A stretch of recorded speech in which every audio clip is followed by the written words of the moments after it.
Hey fellas, your commissioner here, coming at you for a little week three of NFL action. Of course, start off as we always do, recapping the Hogs game. Quite the doozy of a game. We Hogs managed to pull it away late. How many points did we score? 34, 24, something like that. Is that right? 38-27. I thought that they had a 7, but I couldn't recall. Karen's first ever Razorback football game went to celebrate her birthday. She made it. We parked at Harmon. As many of you know, that's quite the treacherous walk, really a climb, especially on the way back. But golly, she made it down there to the stadium, down the hill, and she made it back up. It took us about an hour and a half, but she made it, So good for her. Great game. Obviously not the best start to the game, but showed a lot of toughness, a lot of resiliency. Previous coaches that we've had in the not so distant past, we would have lost that game 42-0. So I was encouraged by them not giving up, and just we wore them down in the fourth quarter and got a couple big plays go our way, and that was that. So, but it was awesome for Karen to be able to see Donald W. Reynolds rocking like that, because it did get pretty loud after that. Those sacks, the punt return, Rockets run. So, it's an FCS team, but they're a good FCS team. Should we have won by more? Probably so. But, this was basically their Super Bowl. So, I think it's good for us to get tested a little bit, get kicked in the mouth by an inferior opponent, because we're about to play an inferior opponent again this coming up week, but we'll get to that when we get to it. So let's go ahead and get into a recap of last week's games here. We're going to start off with the Powerade Zero game of the week. Curse of the 101, Let's Ride, and the Fat Bastards. And hey, lived up to the billing. First game of the year to live up, game of the week to live up to its billing. I pull out a win, 132-127. Held on by the skin of my teeth against Diggs. Oh, Diggs. Ooh, you son of a gun. You almost had me, you bastard. You almost had me, but you did it. Because power positive thinking, optimistic commish, optimistic Lazzy's here. He got the Hogs a dub on Saturday. He got his team a dub on Monday. I was starting to falter a little bit. I was starting to crack. I was saying, ooh, I don't know. If the Titans do this, my new team, the Titans, and Diggs, the Titans let Diggs do this to me, I might have to give it up. But, they beat the Titans so bad that he basically didn't play the whole fourth quarter, and that was the saving grace. Ford could figure out how to get more than 0 points from his tight end. He wins this game. He wins this game for sure. I think Ford still... Devontae didn't have a very good game. Terry didn't have a very good game. Javonte didn't have a very good game. I think Ford's going to be perfectly all right. I think he's going to win a lot of games, and I think he's still going to make the playoffs. But it's a tough break for him. It would have been a tough break for either of us to lose. You never want to be one of the highest scoring teams in the league on the week and lose, but it happens all the time. So, really, I was carried by a big game from Kirk, put him in due to the Gabe Davis injury. Swift touched the ball like 5 times and got 17 points. Sutton had a good game. Michael Thomas continues to produce. McCaffrey again. Just not really a good game, but he gets 17 points. Not even trying, So, obviously I'm very encouraged. Second highest scoring team in the league right now, 2-0. One of the there's actually 3 2-0 teams. There's 3 2-0 teams, 3 0-2 teams, and 6 1-1 teams. So the schedule just happened to fall that all the Well, I guess all the 1-0 teams were playing each other, and all of the 1-0-1 teams were playing each other this week. I guess everybody was either 1-0 or 0-1. So I don't know where I was going with that stat. Whatever. This is how it panned out. There you go. There you have it. Next here we got the closest matchup of the week.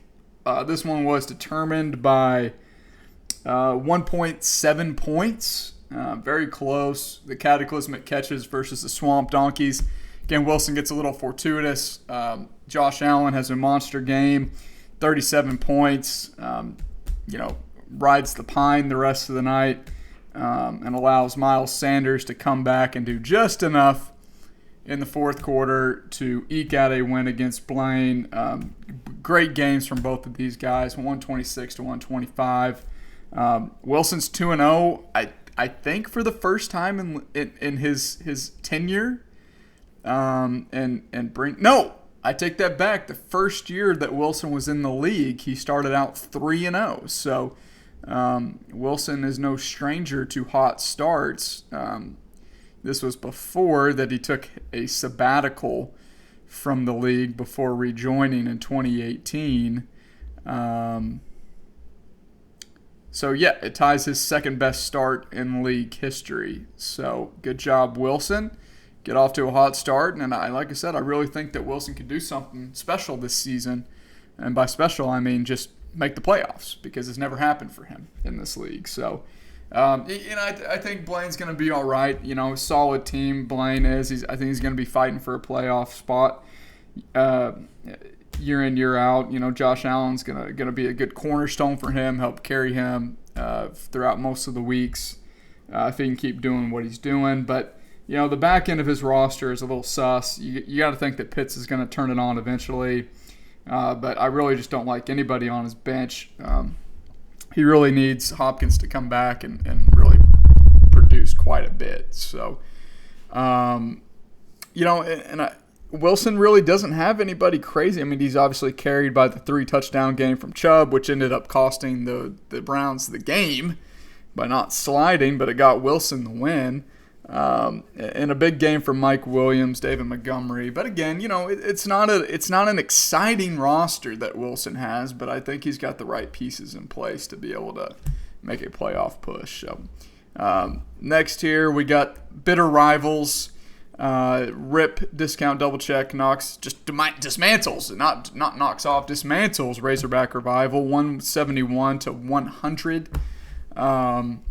Just absolutely monster week from Rip, the high watermark on the early season so far. Outside of his running backs, at least 15 points from everybody. Tyreek gets 43, Kupp gets 33. Waller has 17, Devonta Smith has 15. You got to think that Henry's probably going to get going, maybe. Definitely has not looked very good early on. That Titans offensive line is not very good. And if you can get to Derrick Henry before he gets going in the backfield, which is what's happening, he's not gonna produce. So I would be a little bit worried by Rip's running back room. Breece Hall is starting to come on. You think maybe he can emerge. He's going to have him emerge for sure. Because otherwise Singletary, Madison, Gainwell, J.D. McKissick, who knows what you're going to get. You know what I mean? But I say that to say that Rip's team is going to be number one in the power rankings this week, probably unanimously, because his quarterback and wide receiver trio, it's tough to beat. It's tough to beat because this is what they're capable of doing. So, in a very poor week from Nick. Barely cracks 100 points, but he did get his quarterback got hurt early on in the game. He started Zay Jones instead of Garrett Wilson. Got a little cute there. Zay got 5 points, came back down to reality a little bit. I think maybe he forgot who Zay Jones really is. He's not that guy, pal. Trust me, he's not that guy. Garrett Wilson, I think, is going to be in his lineup the rest of the season. So Of course he didn't have Pittman either, but I mean, shit, he's who knows what he does with Henderson. Dalvin really hasn't got going yet, but boy, this team really still does have a lot of potential. Glad I stayed away. I almost bet on Nick to cover. I asked him how he was feeling, and he said he wasn't feeling good, and he was right. He's got a good pulse for his team. I think he'll get it figured out because, his team really is very good. It really is. You get Godwin back, you get Pittman back. Garrett Wilson keeps doing what he's doing. He's going to have tough decisions, and you got A.J. Dillon and Henderson and Cook. He's going to have tough decisions on a week-in, week-out basis because he just might have too many guys to play, So, maybe he will flip some of those guys and try to go after a position of need, which I don't really know what that would be, but other than quarterback, but nobody really has quarterbacks to trade. So, anyway, it rips 2-0. Nick is now 1-1. Next here, we'll start talking about the 0-2 teams. Shade was able to pick up his first win in league history for him. So congratulations, Dylan Shade. Let's all take a moment, clap your hands real quick. He was able to win 127-110. Despite losing Dak Prescott, he picks up Carson Wentz, and boy golly, Carson Wentz is the number 3 quarterback on the season so far. He's thrown 4 touchdowns in week 1, 3 touchdowns in week 2. Granted, those are against some pretty piss-poor defenses in the Jacksonville Jaguars and the Detroit Lions, who probably have the worst secondary in the league. The real test will be if he can do it against Philly, do it against Dallas, do it against Chicago. I don't know. He's got a tough schedule coming up. I'd be a little bit scared to ride with him. Yeah, I think that Wentz is going to show his true colors eventually. So, but monster game from Aaron Jones, monster game from Drake London. Outside of that, he kept Cooper on the bench, Pollard on the bench, both 20-plus point games. He's got T-Law down there, who's looked pretty good so far in this early season as well. So, yeah, I think, D-Shade's looking good. Is it a complete roster? I'm not sure. The gaps, the holes where they're, as far as the wide receiver room, I'd still be a little bit concerned by that. I'm still concerned by the quarterback room. But, hey, good week for D-Shade, 127.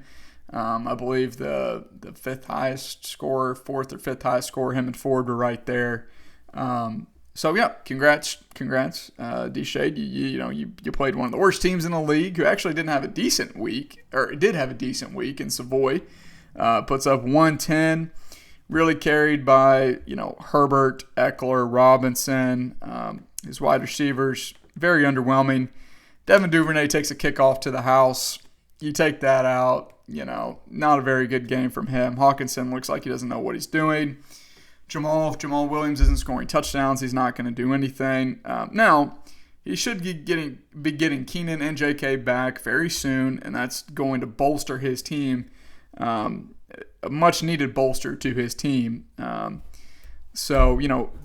Herbert, we'll see if he's injured. That's going to be trouble in paradise for Savoy. But it looks like Eckler's going to get going again. Robinson looks like he's returned to form. What a beast he is. I think Savoy is okay. I don't know that there's really many truly just terrible, terrible teams who really just don't have a shot of winning most weeks. There just isn't this season, I think despite Savoy being 0-2, he could make a run here, and I want to take this time to give a little stat here, that some of the digging that I've been doing. 25 times in league history, a team has started 0-2. Maybe it's not a very encouraging stat, to be honest with you. Of those 25 0-2 teams, only 5 made the playoffs. So, you like to say, oh, well, people go on 2-game losing streaks all the time during the season, whatever. And I'm going to flesh this out a little bit more. I got another stat here I'm going to hit you with once we start previewing the next week's games, or this week's games, rather. But that's only 20% hit rate, basically. So, not very good. Conversely, teams that start 2-0, those odds basically double. Teams that start 2-0, it's happened 24 times, 14 times they've made the playoffs, or basically 58% of the teams that have started 2-0 have made the playoffs. So versus 20% of the teams who start 0-2 make the playoffs. So, it's not impossible, though. I do want to say that. It's not impossible. And even as we get going here, if you do go 0-3, one team, so 12 teams have gone 0-3 to start the year in league history.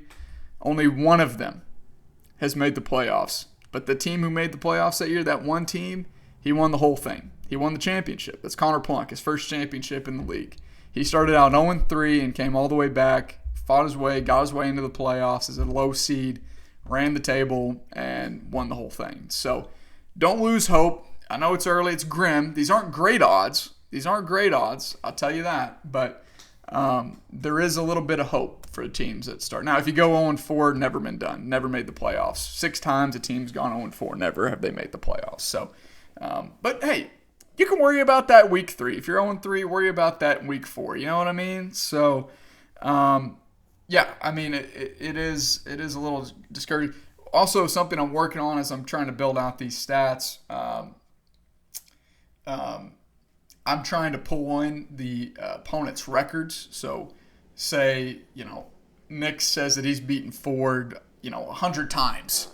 He's 100-0 again, 169-0 against Ford. He thinks he's never lost to Ford. So, which probably the numbers will bear that out. I know he's lost some, but not often. And so I'll try to mix those in throughout the season as well once I get them developed of saying, hey, JD has beaten Craig 5 of the last 6 times they've played.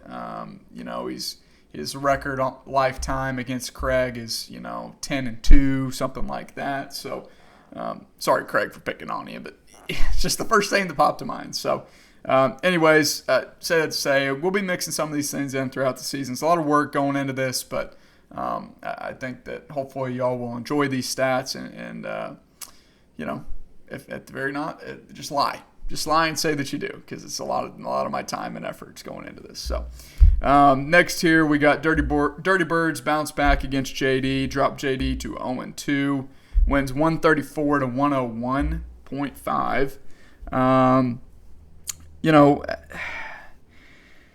Outside of Curtis Samuel, not a lot of production. Terrible game from Jonathan Taylor, probably his worst of the year. Not a good game from Juju.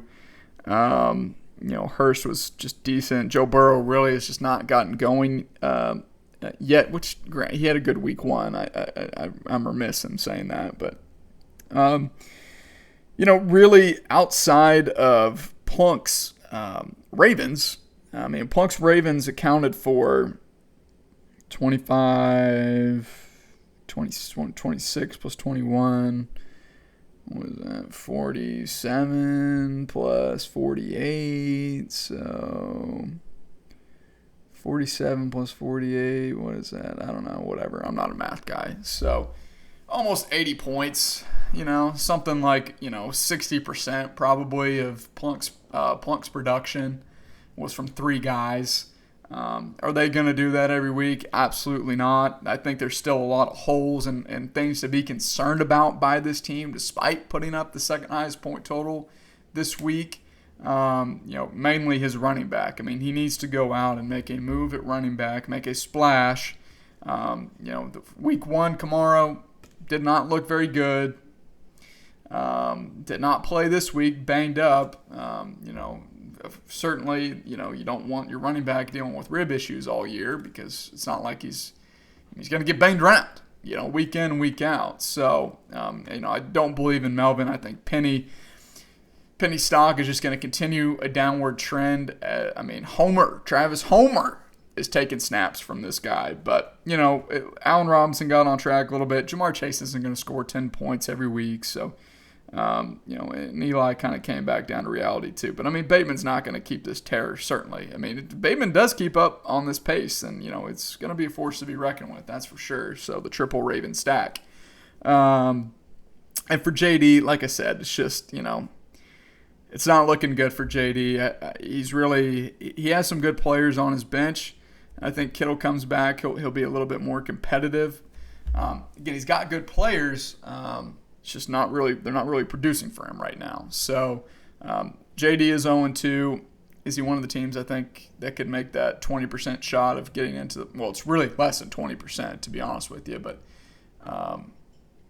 I think, right? Because, I mean, you take all the teams that – if you consider all the teams, right, it's less than 20% chances of making the playoffs, but 20% of the teams who started 0-2 have made the playoffs. But I don't know that I don't think that – I'm not – again, I'm not a math guy. I'm not a statistician. Okay, I'm just an engineer. But I don't believe that correlates to a 20% chance of making the playoffs, right? I believe that that's accurate statement. So somebody can fact check me on that. Rip, Plunk, Craig, you're a computer guy. You know stuff. So speaking of Craig, that brings us to our dog shit throw up all over themselves matchup of the week. Only 2 teams to not crack 100 points. Now, I'm not going to go, Craig is in this just because both of these teams sucked ass this week. But this was a huge improvement for Craig's team. I mean, he improved his scoring by like 40%. I mean, he jumped up from the high 60s to the low or high 90s. So 30 points of improvement. Stafford got back on track. Started him this week. Nothing from Alberto. Jeff Wilson, 12 points, solid. T. Higgins had a good game. CD got back on track a little bit, but there's still a lot of fear with this team. Really, Jacoby and Jahan have been, Jahan's obviously been monster production so far on the season. Craig has yet to start him. Probably will this week. I wouldn't be surprised. Renfrow really hasn't gotten going. Zeke has looked just miserable.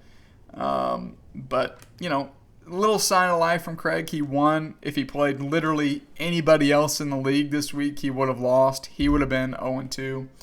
You got to feel for Duncan. Duncan's got a good team. He's 0-2. But it's tough to feel for him. It's tough to feel bad for him when, he goes from having a great week.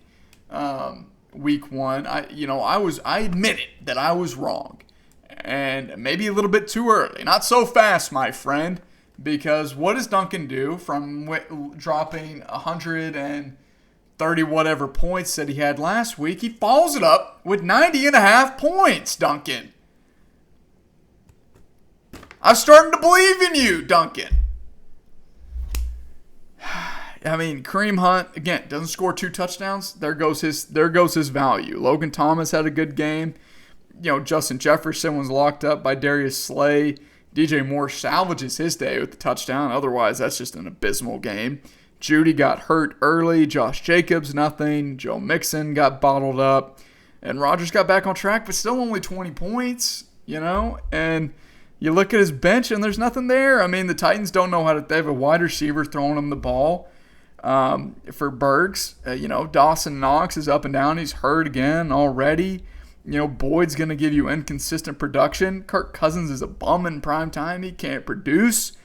And, Pacheco is the victory cigar. He's not a running back you're ever going to play without injuries. And, it's just pathetic, Duncan. It's pathetic. Now, I will say, this team has the potential to pop off for 134 points. And if they do, which, granted, that was primarily driven by Justin Jefferson, which, if teams can shut him down like that, which is basically just cover him, unlike what Green Bay did in week 1, then I'd be very scared. I'd be very worried about Duncan's team. Now, of those 5 people that I told you started 0-2 and made the playoffs, 2 of them were Nick. One of them was Plunk, of course, because he then went 0-3 and won the whole thing. One of them was Blaine. One of them was Duncan. Duncan started the season 0-2 and rallied and made the playoffs. I don't remember if that's the year that he was the 1 seed. I don't believe it was. I think it was it last year? I believe it's just last year that Duncan started 0-2 last year and made the playoffs by the skin of his teeth. But he got hot playing bad teams down the stretch and managed to work his way into the playoffs. Now, Craig is one of those bad teams. So to lose to the lowest scoring team in the league, it's tough. It's tough. It's not looking good for him to repeat that magic of last season. But, he's 0-2. Craig's 1-1. So there you have it. All right. So let's go ahead and get into the waiver wire recap. I have not actually looked at the full auction report. Let's see. Oh, yeah, I way overspent on Gerald Everett. Hey, 2 weeks in a row, overspending on a guy. Hey, got to get your guy. Am I right? Got to get your guy. I've always been a believer in Gerald Everett, and, I wanted him. My opinion, I think that a lot of teams have a very, very bad tight end situation, and they need to throw money around. But a lot of owners also blew their load in week 1, going after the Curtis Samuels, the Jeff Wilsons of the world, some other players that I can't think of at the moment. And a lot of teams don't have all that bonus fab that I had going into the season. So, I just made 10 bonus fab back last week. I'm already winning in the standings. I'm tied for first with most bets, and I'm in first in sole place by a comfortable margin of 15 fab on most winnings. And really, if I hadn't forgotten of the week 1 bet that I wanted to place, that I told you guys, Stone Cold Lock of the Week, I'd be 2-0 with 20 extra fab in my pocket. I got a pulse for this, guys. Hey, you see me bet, you might want to jump on the wagon because, I was almost on that Duncan game. I was almost on that Duncan Craig game, but I smelled a little bit of a rat. Smelled like a little bit of a rat line. Is Duncan really going to be able to cover 10? Certainly Craig's going to be able to bounce back. You got to think that Duncan's going to have a little bit of regression, and that's exactly what happened. And Blaine lost money. Rip lost money, and Nick lost money on that game. So, Duncan takes solace in the fact that even though you didn't win, you at least cost 3 owners some of their fabs. So, good job there. The most money spent this week, 32. I had the 2 top bids for any player this week, 32 for Gerald Everett. If that didn't work, I had 15 loaded in the chamber for Irv Smith. Next highest bid for Everett was $12. Ford was able he snagged Nelson Aguilar for 13, riding that hot streak. Nick, surprise, picked up Derek Carr for 9. Good ad for him. Rip lost out on Aguilar. Had just 2 people in on Aguilar. Let's see. 1, 2, 3, 4, 5. 5 teams, almost half the league was in on Gerald Everett. They were just, they had their little lady purse out, and I had my big old fat dad wallet out, and I said, hey, I got this. Let me, here, keep the change, okay? I don't fucking need the fab, all right? I don't need it, okay? Because I'm already looking ahead. I'm in a position where I'm trying to set myself up for the buys, for playoffs, and I looked at it, and I think that Gerald Everett will help me withstand the buys and will set me up for great success going into the playoffs. That's why I made the move. That's why I put the money down. I did not want to take the risk of having to gamble on whatever tight ends are out there come week 8, week 7, week 8, when buys start hitting everybody. And I went and got them. That's all there is to it. So, Greg Dortch did get picked up by Ford as well. Evan Ingram, $8 to Ford. Darrell Williams, $5 to Plunk. Noah Brown, $3 to Ford. And Irv Smith goes for low of $2 to Craig. I think that's a good pickup for Craig. I think Irv Smith, despite that drop, should get it going. He got a lot of targets. So, all right. That brings us finally here to the Week 3 preview. What do we got here? Week 3. Okay, what's going to be the game of the week? I think I had picked it out. Probably going to make people unhappy.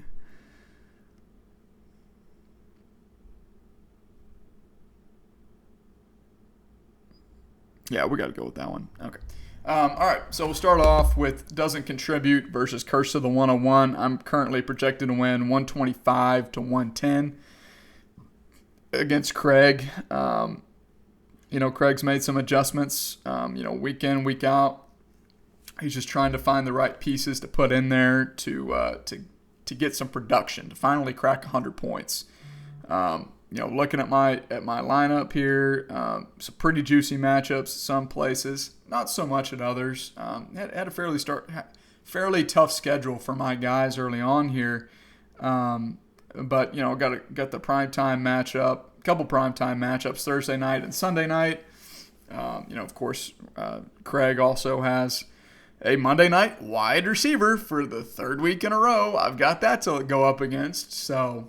That's fun, but it is what it is. I do think that I've got enough enough firepower to handle Craig. I just don't know that he'll be able to keep up, but I do think that he breaks 100 points this week. I think he has a good game. I think he keeps it close with me. I don't think that I would cover 15 and a half, 16, whatever it is, but I do think that I pull out the victory there. So next we got the Fat Bastards and Kickers' Lives Matter. Duncan is projected to win this one, 117 to 114. Some pretty even game here, fairly lower scoring projection, to be honest. I'm not sure why Ford is only projected 114. I think that's a little low for his team. Oh, well, because he's got Greg Dortch in his lineup. That's why. Boy. Yeah, I wouldn't start Dortch. Yeah, I could be wrong, but I would not start him. But I just don't know who else you put in there at your flex. Wow. Huh.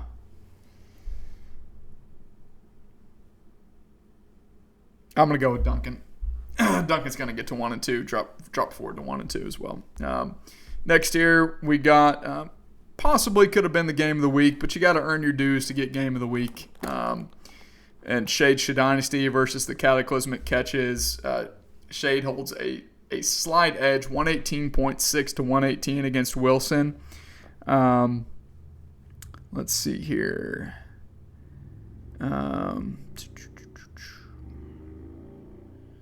Tougher matchups for sure this week for Shade. For sure.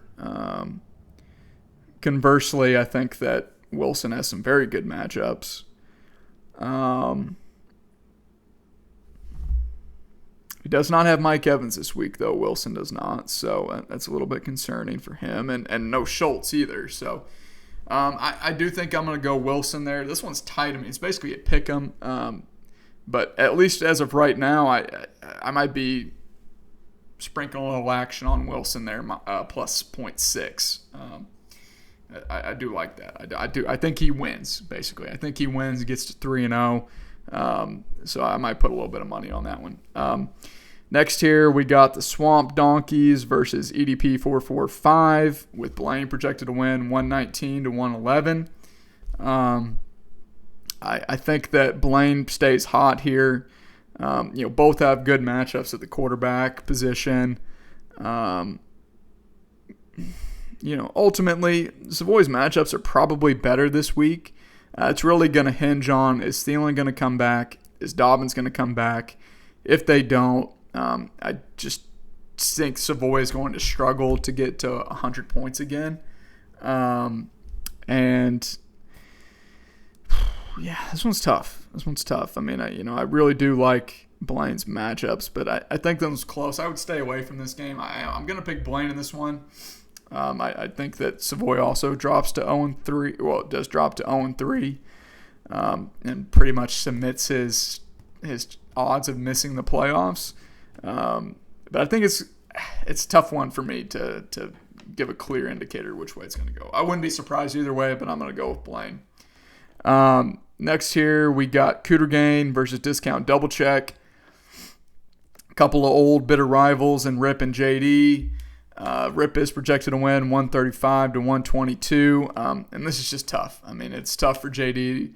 Looking for a win, fighting and clawing to stay out of the 0-3 gutter. I just don't think that he's going to be able to do it. Kittle should be back this week, but I think Rip just has too much firepower, despite maybe some of the struggles at running back. Kupp is just going to absolutely carve up that secondary of Arizona. And we're going to go with Rip in that one.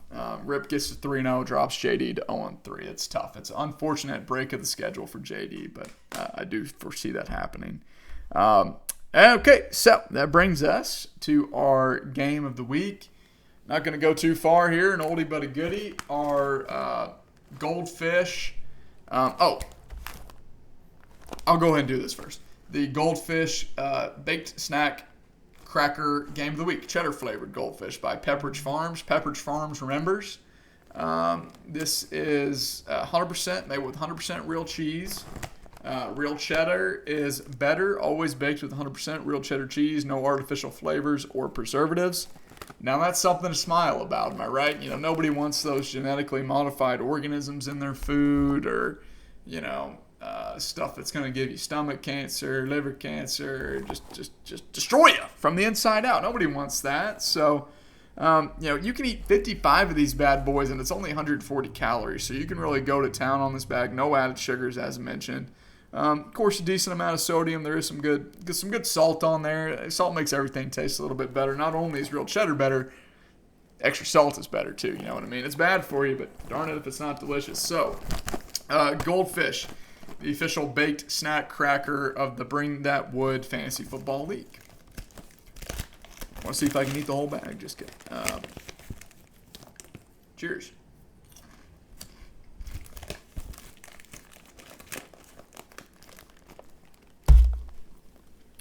Certainly is delicious.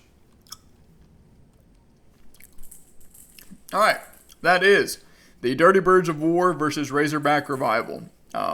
Again, I mean, you could consider this kind of a mini rivalry week here. Easily two of the most storied teams in league history. Nick is the only other team besides myself who's been in the league since its inception.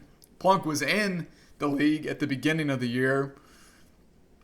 Holds a record for least amount of points scored ever in a single game, 29 points, Week 8, 2012.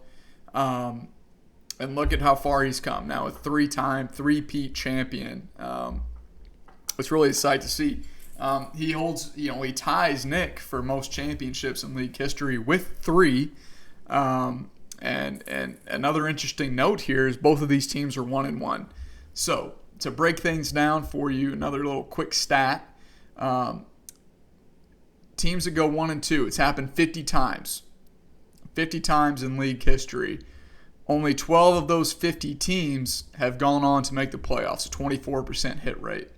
Okay, conversely, teams that go 2-1, 43 times, 24 times they've made the playoffs, or about a 56% hit rate. So you basically cut your chances of making the playoffs. Again, not exactly, but you have double the odds almost of making the playoffs if you go 2-1 versus 1-2. So this is a huge game. All the teams that are 1-1, this is a huge game. To get to 2-1, you significantly increase your chances of making the playoffs versus you go 1-2. And that might seem like, oh, duh, well, that's common sense. Why do you even do all those stats and crunching numbers? But it is interesting. I think as the weeks go on, I'm going to have this until probably about the midway point of the season, or at least until we get to a point where, okay, if you go this record, you make the playoffs 100%. Once we hit that kind of plateau, we'll stop it. But I'll be back next week. Teams that go 1-3 versus 3-1. I'm staying away from the 500s. I don't think that there's much to that. And conversely, if we get to, okay, well, you're 1-6, okay, you never make the playoffs, right? So, but again, it's a lot on the line. Not only bragging rights. I know these two teams don't like each other. You can throw the playbooks out when these two teams play, throw the records out when these two teams play. You're always going to get the best from these two teams when they match up against each other. Outside of maybe Rip and Nick, this is one of the best rivalries I think that we have in the league. So Plunk is projected to win 124 to 123.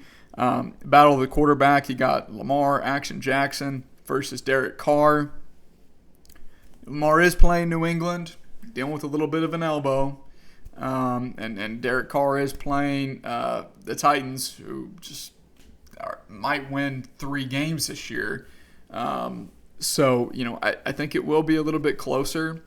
But you can't go again. If Lamar plays, it's Lamar, twice on Sunday. So we'll go with Lamar in that one.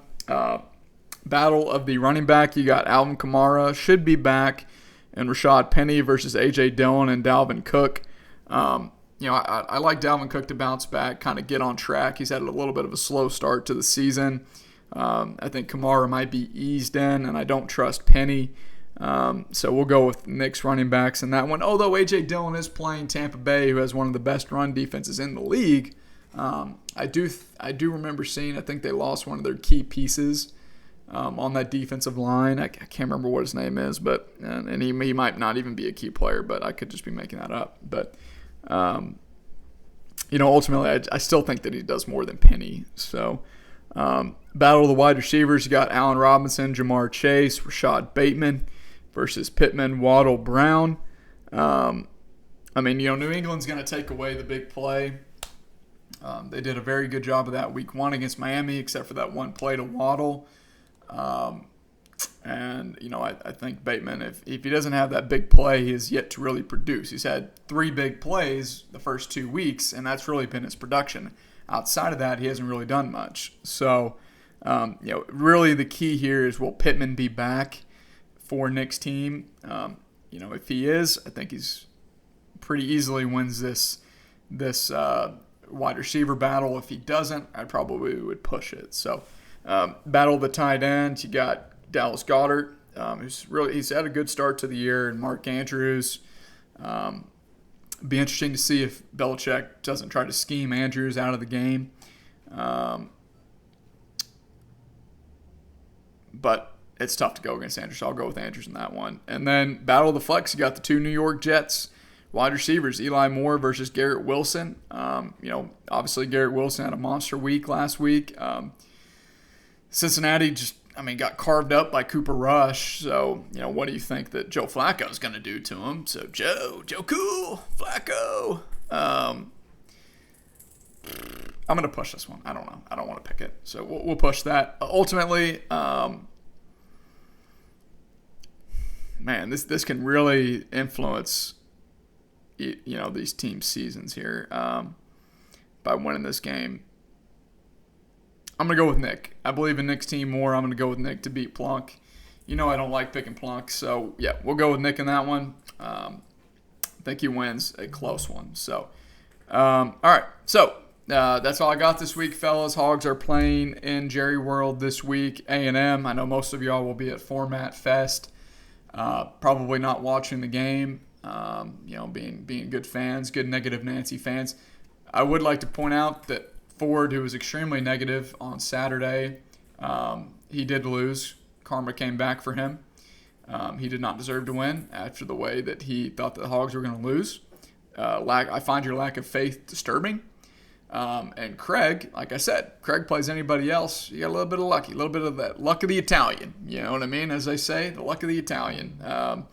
By winning that game, being matched up against Duncan, because he surely should have lost. So don't worry, revenge is coming. Revenge is coming. I love it. I love it that I got to play Ford, and whenever he was talking shit on the Hogs, and beat him. And Craig was talking shit on the Hogs, probably will be again this week.